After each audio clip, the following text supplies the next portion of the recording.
Bible में सबसे बड़ा विभाजन। हर कोई बाइबल को विभाजित करता है।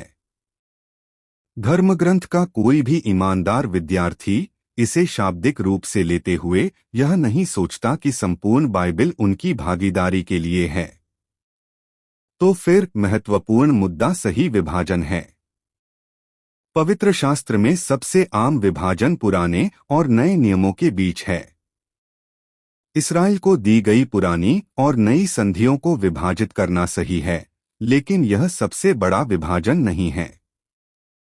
बाइबल में सबसे महत्वपूर्ण विभाजन इस बीच है कि भगवान ने क्या कहा था कि वह दुनिया के शुरू होने के बाद से भविष्यवक्ताओं के माध्यम से करेंगे, और भगवान अब क्या कर रहे हैं, जिसका वर्णन दुनिया के शुरू होने के बाद से गुप्त रखे गए रहस्य के रहस्योद्घाटन में किया गया है।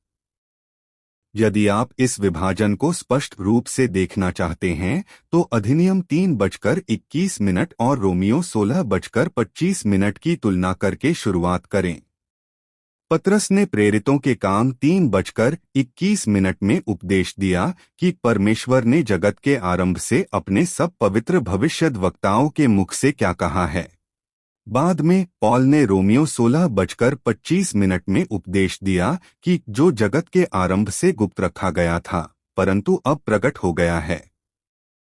यही कारण है कि पीटर को पॉल से अलग करना सही है, उन्होंने कुछ अलग सिखाया। भले ही यह देखना कठिन हो कि उन्होंने जो कुछ सिखाया वह अलग था, हम जानते हैं कि भगवान जो कर रहे थे उसके बारे में उन्होंने कुछ अलग सिखाया।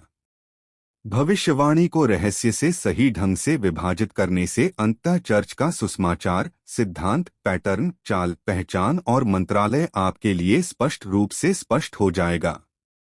यदि आप राइट डिवीजन में नए हैं और अभिभूत हैं तो यहाँ से शुरुआत करें।